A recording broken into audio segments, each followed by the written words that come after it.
Hello, and welcome to Two Moms, No Fluff. The uncensored truth about raising kids with disabilities.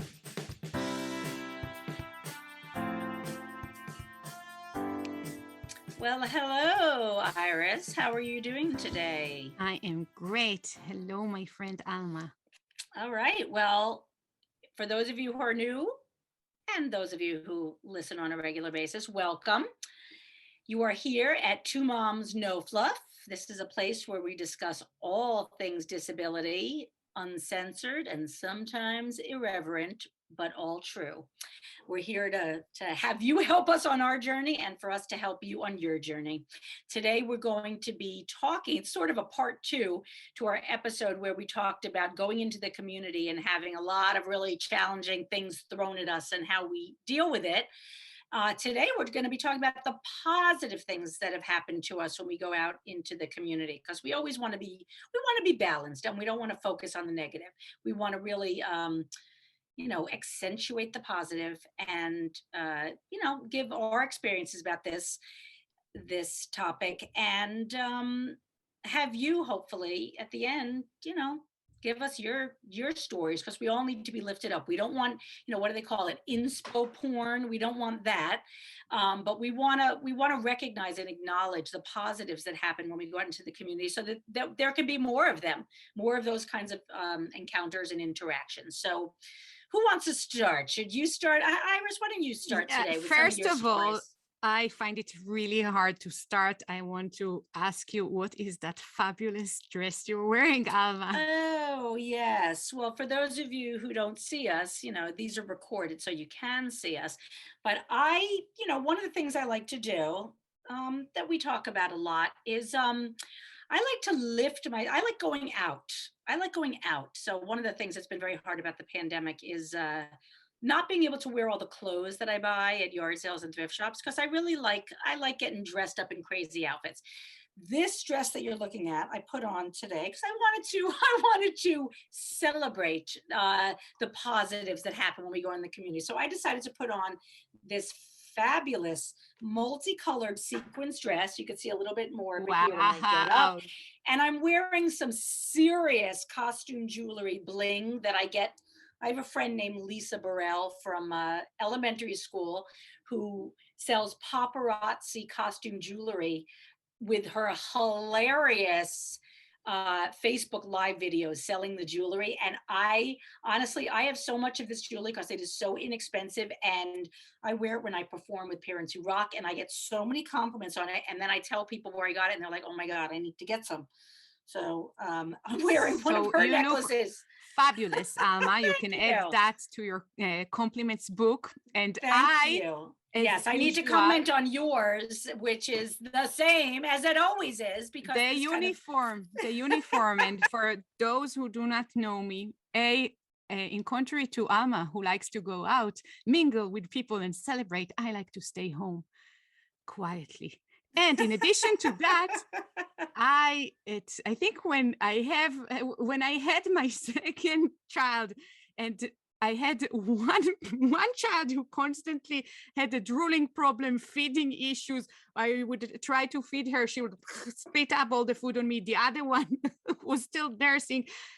Saliva, milk, food was constantly streaming all over my shirts. I moved to a uniform, and my uniform is blue jeans and a blue t-shirt. And I have, I think, like 7 pairs of jeans and at least 15 blue t-shirts. And this is how I live my life. You're the Steve Jobs of parenting. It just simplifies everything. It's comfortable. I can change it. I can tell you that saliva looks really bad on dark blue. So I change my shirts like 3-4 times a day, and I rock it. And I look. You do. And we always can recognize you because it's like, oh, there's Iris in her blue shirt. Yes, definitely. And her jeans. So I always know how to find you in a crowd. And the same necklace that I've been wearing for 15 years straight now. Wow. Because I'm so fashionable and no, I'm not like you. But that allows you that, so you don't have to think about what you're wearing. So it allows you to focus on some other things that might be more important. For me, it lifts my mood to wear lipstick. It's the only makeup I wear typically, and it lifts my mood to get dressed up. So it's like a natural upper. So This we is have our why I look different up to you. styles. And I look up to you because I do spend some time looking, what am I going to wear today? But I wanted to celebrate today, celebrate the people in the community who make us feel a little bit normal, more like we're just part of the community.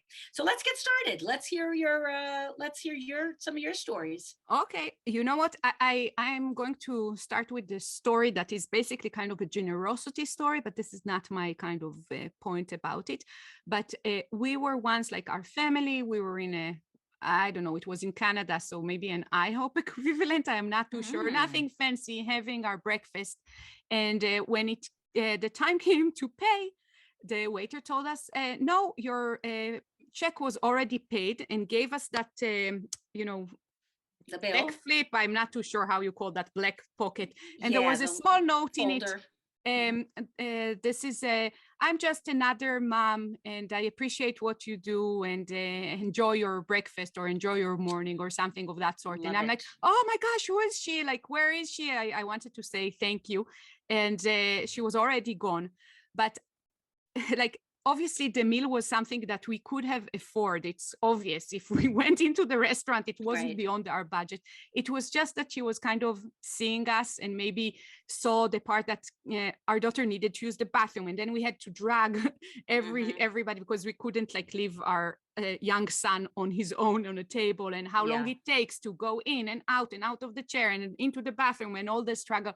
And I Yeah. think that we felt that, someone saw us that morning Yes. and understood like how much it takes to pretend that we can do all the easy things that other families do take for granted, like Yeah. going out to eat It's breakfast. nice to be acknowledged. Let's face it. And I like that story because it's not, nobody wants to be pitied. We don't want to be pitied. And that doesn't sound like a pity story. It's somebody saying, I see you and I want to give you a little gift because I see you. And it looks like you have a little bit of a struggle. That's not pity. That's like, pity is there, but for the grace of God, go I, which people have said that to me. um, about having my other kids who are neurotypical, Yeah. like, well, aren't you glad that you have those other, oh, but I forgot, we're trying to stay positive here. We're not going to Yeah. diss anybody. Okay. We got to stick to the positives. Okay. Sorry about that. Alma, Sorry about come that. on. I'm sorry. It's very, I have to train myself not to do that. It's too easy. It takes the effort sometimes to be positive. So I'm going to try. But I like that story. That's really sweet. And I wanted to say something, just kind of acknowledging the fact that when we were talking about like, going out in the community, the first thing that came out for both of us was negative experiences. Yeah. And when we were thinking about, what to talk about, the negative interactions when we're out and about were so kind of common that we had a Yes. lot to talk about. And Mhm. today, for this episode, it was kind of like, we really need to think and find those good interactions. And it's sad, but it's true. It just there's a long way for us as a society and as a community to go in terms of like, again, inclusion, acceptance, and just I guess being kind in general. Yes, it is. It's being thoughtful and being mindful as well. Because it's, when people do certain things, it's not that it's unkind necessarily. It's more that we have to be mindful of how we're coming across to other people. And that might mean doing a little research into the disability community to find out, if you don't know how to talk to people or how to behave in those sometimes uncomfortable situations, find out. You don't necessarily have to ask the person who's in front of you who has the disability, where it might be awkward or they might not have time. Ask someone else, in a calm setting, or do some research. A story that I want to tell is something, from when my son was a baby and had a feeding tube. And there was a boy, I was at a party. So again, I had talked about in the other episode about going into the community, how I would feed my son with a feeding tube out in public, because I wanted to be able to go out and I had to feed him every couple of hours. So I was at this party and there was a boy there who I didn't know. And he was someone's son, and he must have been like, how old was he? Maybe he was like 11 or something. But he simply said, what what are you doing, or something like that, in a nice way. He sat right down next to me while I was feeding my son, and he said, what is that you're doing? And I said, my son can't eat um, by his mouth, so he has a feeding tube that goes into his stomach, and then it feeds him. It goes directly into his stomach. And he just looked at me and he goes, that sucks. And I said, you're right, it does suck. And it was just like this honest, um this honest, and I just saw it as so sweet and so kind. I did see it as kind. I saw it Yeah. as, he just was like telling it like it was. He was like, that sucks that he can't eat through his mouth. And he was right, because it did suck that he couldn't eat through his mouth. It required a lot more work and a lot more time. And that was something that I really appreciated. And it was from a child. So I really like that. Another story I'd like to tell is just in general, when going out into the community, my son is 17 now, and he does not go to the public high school. He goes to a school in another district. And sometimes he'll see kids from his youth when he was in the public school system. And something that is really wonderful for me to experience, and for my son to experience, is people recognizing him and saying hi. Hey Lincoln, hey Lincoln, what's up? Or are you Lincoln? Because they haven't seen him for a few years. They're like, oh, I remember you from school. So that must seem, to the neurotypical population of parents and kids, that must seem like the most normal. Like, why is that a big deal?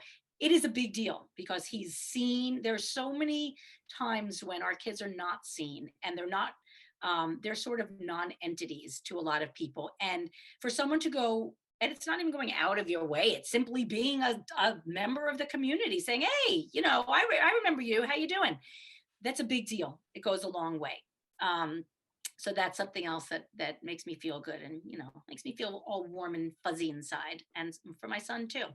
Well, I wasn't going to share this story, but if we're already talking about children and how wonderful they can sometimes be, I wanted to say that we were once in an event, that like a carnival in I think it was a Jewish community center or something.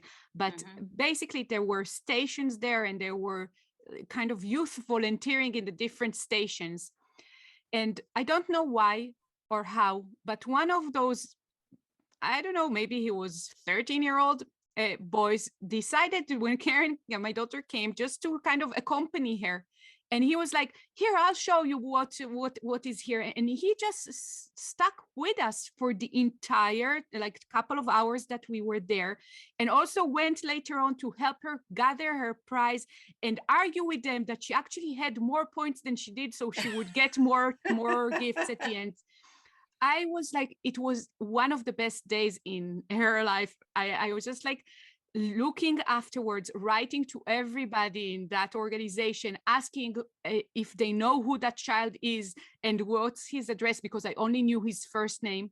And I was really, I already had a letter for him and his parents and all that, because I really wanted to thank him. This was such a rare event in our lives. And I never managed to locate him after writing to, I think, like 10 different event organizer. Nobody knew who he was. But that was kind of like, an angel landing on us on that day. It was just so nice. And it is so rare that people know kind of to stop and to be friends to the child with the disability. And talking about friend, I have to say this is just a funny story. Children, sometimes there is a certain age that they don't really kind of get the whole disability concept and what it means. So we once had a new family of friends, and we went together on one of our first dates, to a pizza parlor with the kids. And once the pizza was ready, their daughter kind of went to my daughter, unbuckled her seatbelt, and said, the pizza is here, let's go. Let me release you from this. Enough with the nonsense. Oh my God, that is so really cute. I had to shove it in there. It's beautiful. God, I planned on talking all about adults today, but now you're reminding me of another kid story. Um, Throughout my son's school experience in the public schools, there were a number of kids that were sort of appointed to be kind of a little bit of a support to my son. And I will be forever grateful to those kids because they really, they just were like, they were deemed to be, I guess, kind children by the teacher. And the teacher, went a little bit out of their way to, let's have somebody kind of sit next to my son who's going to help him with different things that he might need. And I knew who these kids were only because, he would talk about them and about how they help them with certain things. And I did make a point once they were done with that school. And they graduated from that school. I made a point of going to their families and doing, contacting their parents and telling them how wonderful their children were. My secret hope was that these kids would eventually go into the field of disability, but just the fact that they were helping in such a kind way, they weren't being, patronizing to my son. They just were helping him, and it was fairly young age. And I think it's really important to acknowledge those people, like what we're doing today, these experiences, because then they can spread and people will feel good about what they did and they'll continue doing it. Again, it's not for pity purposes. It's to say, we all like to know that we're acknowledged. We're acknowledging them for treating our kids, typically like a typical kid. And that goes a long way, for our children and for us. So I made a point. I gave them little gifts and I wrote these kids a note, thanking them for their, and I hope, and I'm looking forward to watching them grow up and see the other wonderful things that they do. And I think that can have a huge impact on a child to see how they impact other people, and they might not even realize it, but just say that this is a gift that you have, and it shouldn't be a gift, it should be everybody doing it, but sadly it's not. And I think it's really important to encourage those kinds of behaviors to children who are not doing it, and to children who are. It's important. Another story I'd like to tell is just a general story that, if my son will ask a lot of questions, many questions, sometimes a little out there, and I really appreciate, and so does he, people engaging in conversation with him, even if he's might be perseverating over a particular topic. um, at that point I know that people probably have a sense that this is not a neurotypical child, but they continue the conversation, they ask questions that they would ask any child. And I just really appreciate that. It's a small thing, but it's not a small thing to us. It's showing that you may be aware of something and you're going with it. You're just going with it, and it's very meaningful. It's very Yeah. meaningful. I think that in general, like first of all, the children that are kind and that have the exposure to other children that have a disability, they Hmm. really do grow up to become allies of the community, of the disability Hmm. community. And whether Yeah. they choose, I guess, a profession that has some relationship to this or not, we need them. We need them in Yes. everywhere. And it's just Yeah. so nice to see, because some parents, some families really know how to do it right, and you can see it in their children's behavior. And I Hmm. just really want to encourage everybody that is listening today to, no matter what age your child is, but to really spend some time reading books, seeing movies, talking about the disability community and what it Hmm. means to have a friend with a different ability, and what it means to for that friend to grow up having a different childhood in a way. And I Hmm. think that we would talk about maybe books and movies that are appropriate for different age groups in a different episode, but it's really, it's kind of almost naive to expect that when a child is encountering something that they never saw before, like a kid in a big wheelchair, that they would know to process what is going on. Many times, like kids would come to us and say, what is this car that she's driving? You know, so at the end of the day, I think I have an example of one dad that did a nicely I guess, encounter with us, or nicely put question. He came to us in the supermarket and said, hey, Joey here doesn't have any friends who are wheelchair users. Can he come say hello to your daughter? He has a few questions. And that was like a really nice introduction, and it made the whole conversation much more pleasant. I was really appreciative. And again, it's like, unfortunately few and far between that do have those skills and know how to approach us. And we spoke, I think, last time about how many people find the service dog as kind of a bridge to come close to us in a way. Yes. But most of the people would come and constantly say, oh, that's a cute dog, can I pet the dog? But the accumulation, which is nice, and I can make an effort and engage in a conversation and explain a little and attract their attention to not needing to ask me if they can pet the dog, but they should ask my daughter, because she has a communication device and she can answer, or she can nod her head yes or no, and she would tell you. At the end of the day, though, the accumulation of that is that if you have, you know, over 1 year, hundreds of people that are coming towards your child, commenting about something else that it's cute and lovely, and ignoring the child that is sitting next to that service dog, it's very painful. Yeah. And I can tell you that there's probably only, for sure, less than 10 people in this entire time that we are out in the community with the service dog that came, and despite the service dog said this is, or something about my daughter, like oh, that's such a cute service dog, but your daughter is even cuter, or something like that. Yeah. And turning the focus onto her, and yes, she's there. I mean, it's like there. She's invisible if they're not addressing her. Yeah, absolutely. And I know that we're not yet like giving tips or anything like that, but I want to say in that sense that if there is a person with a disability, and the disability is severe enough that there is an aid, or the person is still a child and there is an adult with them, I think it's good to know that you should always refer and talk to the child or the person with the disability, and not to the caregiver, whoever that might be. And a lot of people really don't know it, or they feel afraid, especially if it's a situation that I think in my daughter's case, it's sometimes clear if they saw her, you know, that she's nonverbal, and people are like, if she can talk, I can talk to her, or would she understand what I'm saying? Right. So error on the side of you know, more ability rather than less, and always talk to the person. And if the person is that involved in terms of their disability that they can't answer, the person next to them, because they won't be in the community by themselves, would help you out and tell you. But error on the side of really addressing the person with the disability, talking to them.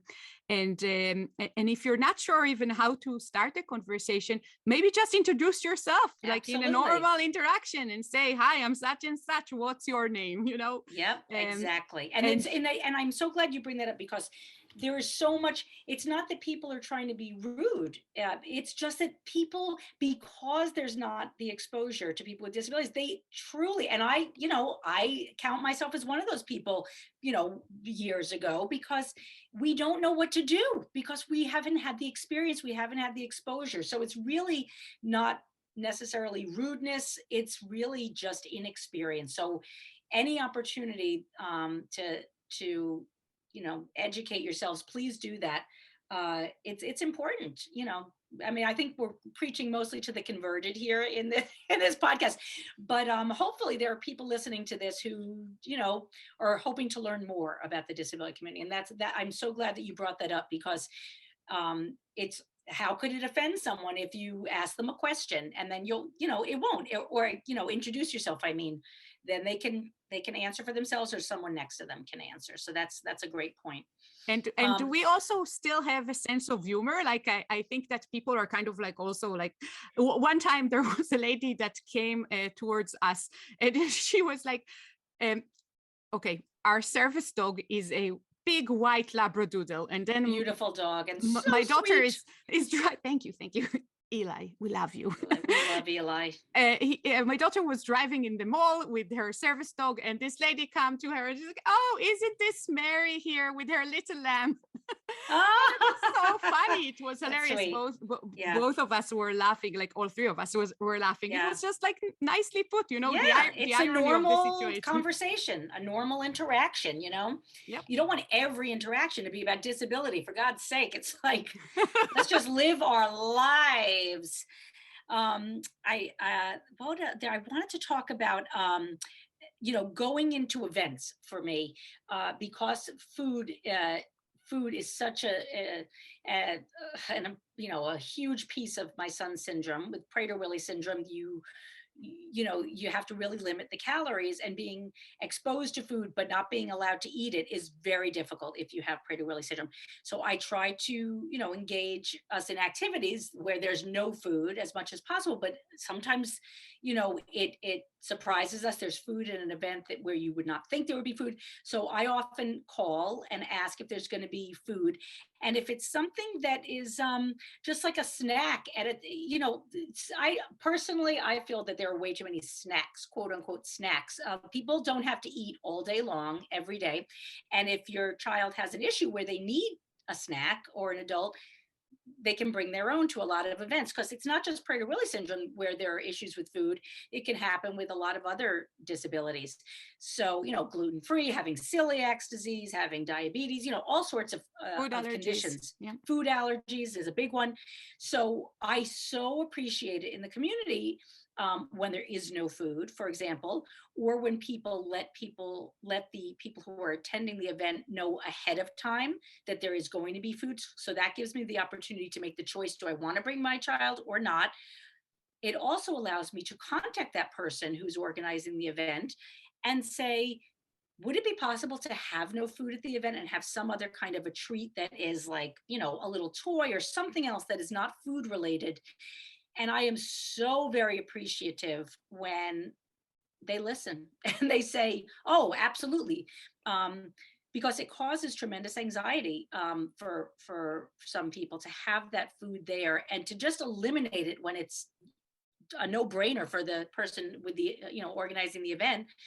Um, it can be a very easy thing to just eliminate the food, and I just have had that encounter so many times, and I just we're only talking about the positives here, so I'm going to only give shout outs to the people in this episode who listen, who eliminate the food, and or modify it so that it meets our needs, so that they can truly be inclusive, because people hosting events, they want to be inclusive, for the most part. So listening to the parents, listening to the people who have the disability, is very much appreciated. So I hope people will keep that in mind as well. Yeah, and I also want to mention that sometimes people think that maybe requests are out of proportion, but if you go to a pumpkin carving event, the main event is carving the pumpkin. It's not the Yes. side snacks that are on the side table. So it Yes. is very easy to eliminate that, right? Yeah. It's obviously you won't go with your son to a cake decorating and baking event. That would be Right. inappropriate. But Right. at the end of the day, it's just sometimes, by the way, life brings about necessary changes. So just talking about pumpkins reminded me about Halloween. So once COVID hit and people could no longer like bring the candy balls into the front of their house, a lot of people moved their candy station to their garage. Yes. And magically on that Halloween, there were ramps everywhere. From the sidewalk. We didn't have to deal with stairs anymore, because you would just go up their garage driveway. Nice. And ta-da!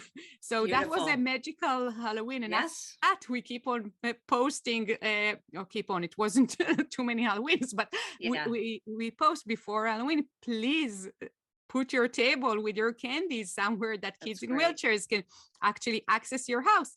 So that's really nice. It's very funny how many houses have so many steps, in the Yes. trail leading to their front door. It's just until you actually go trick or treating with a wheelchair, you don't really mind those Yeah. little things. But it's And just that's a great example of it. Like that would never be on my radar ever. And, and I'm friends with you and I'm friends with other people whose kids are in wheelchairs. And that never occurred to me because I don't deal with it, myself on Halloween.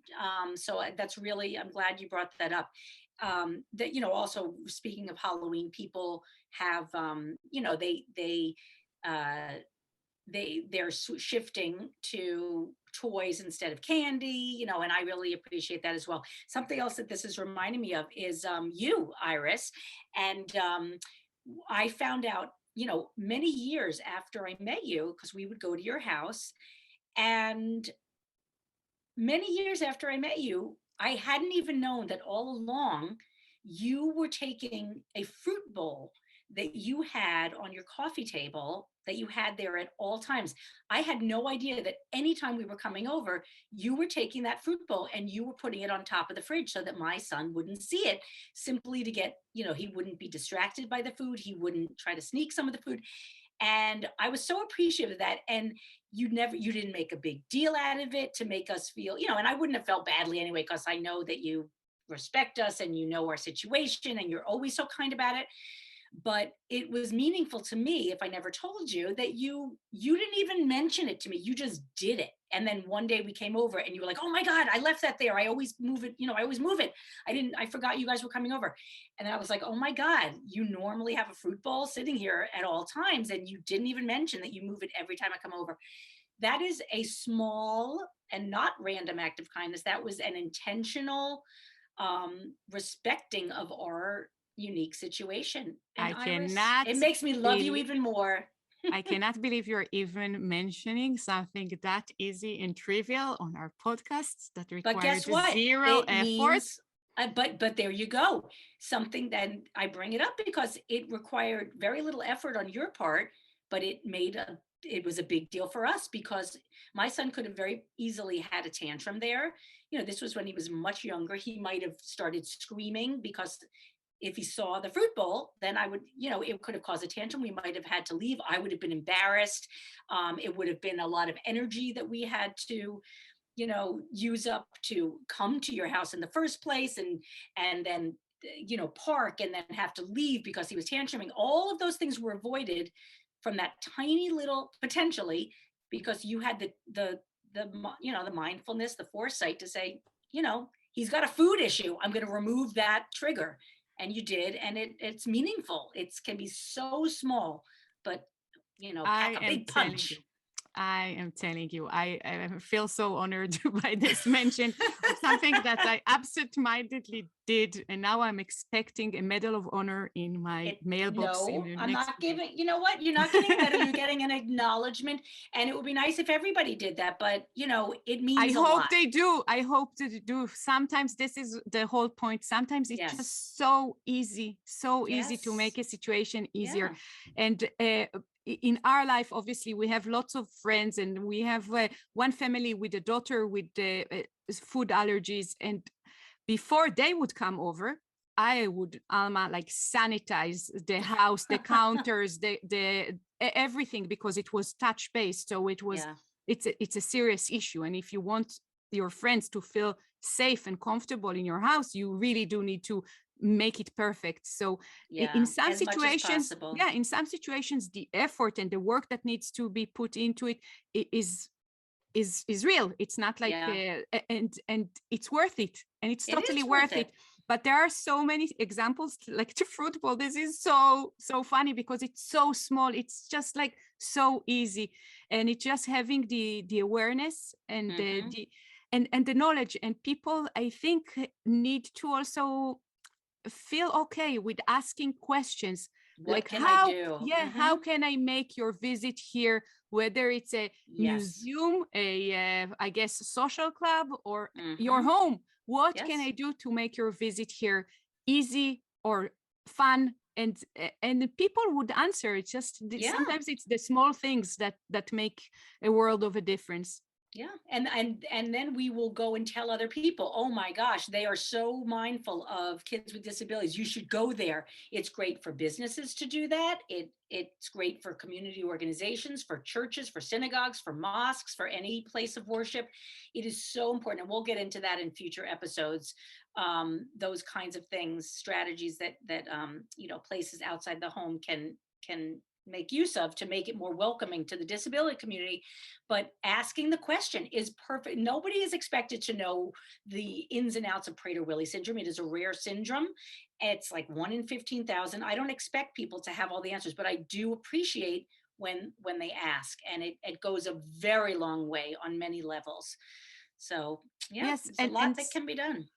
a lot that can be done, and a lot that comes out of interacting directly with the child or with the person with the disability. And I think that all in all, what we really hope is to put our kids in the center and not their disability. Yes. But if you really want to get to know our kid, you might have to lower the volume because they can't tolerate a loud noise.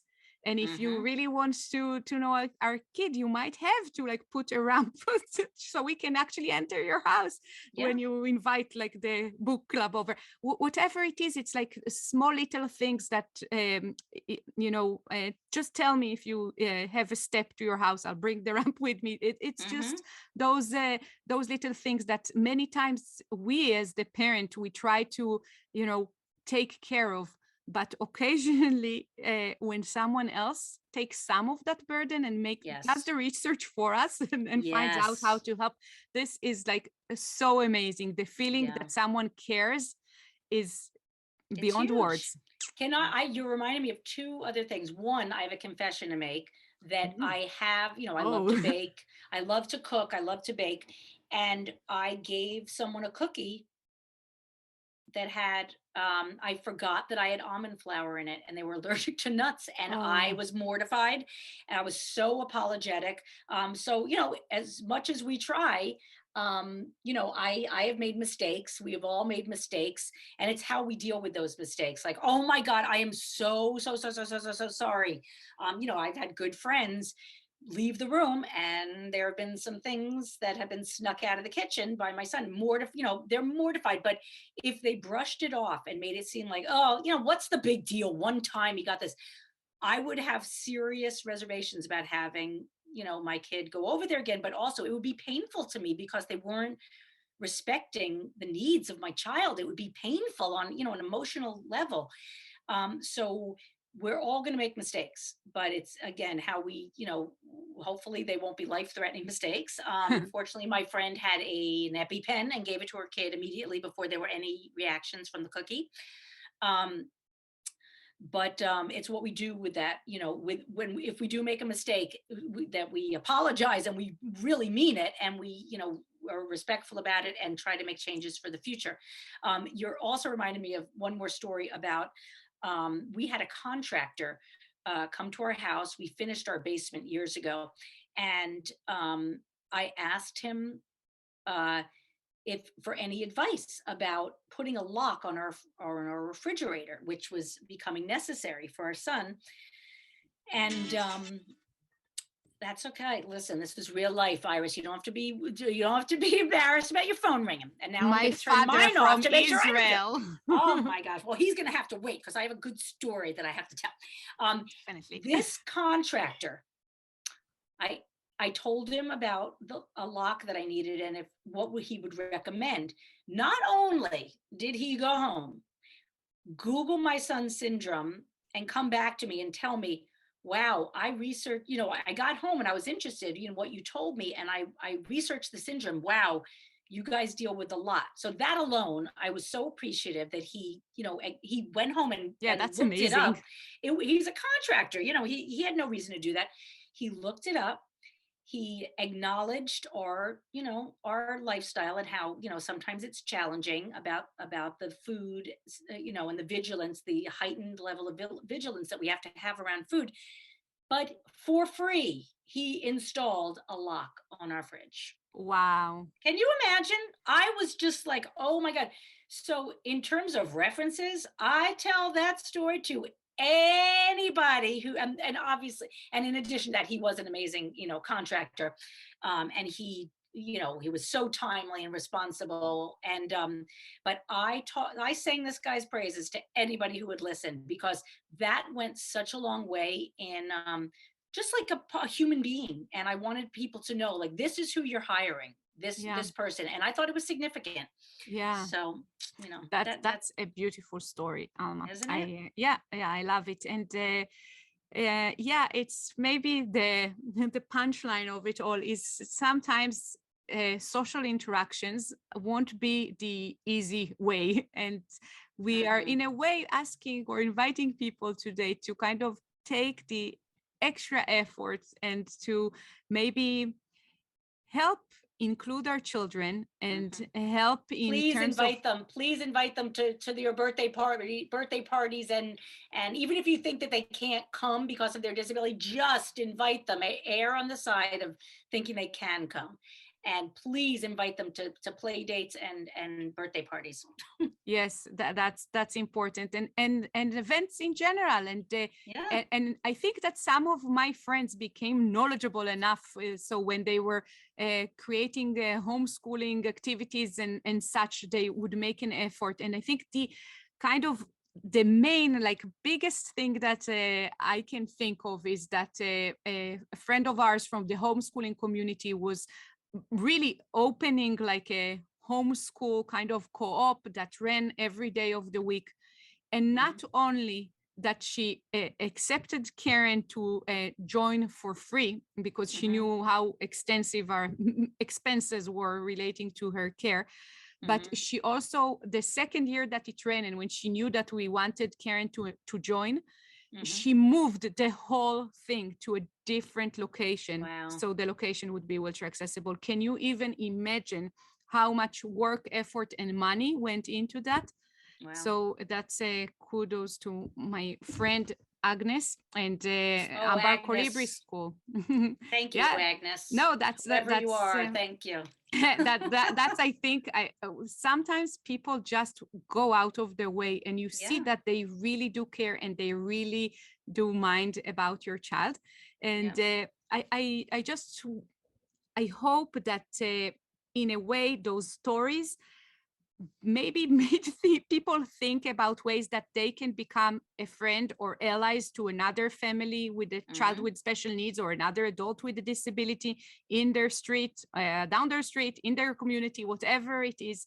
And if you have questions, specific questions to Alma or myself about how to make the first step or how to, How deal to with certain navigate a difficult, yeah, how to navigate situation. many uncomfortable situations. We are here, we are happy to add it into a new episode or respond in a way that is And possible. also, as always, if you do have a story of your own to share about the kindness of other people and ways that your family or child specifically was well integrated into an activity or society in general, please Yeah. let us know. We would love to hear the positive.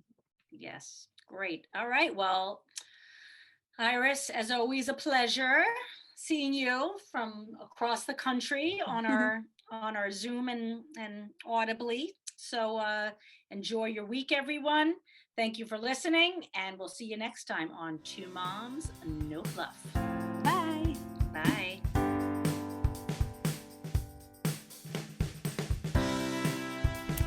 For more information, please go to www.twomomsnofluff.com. Thank you.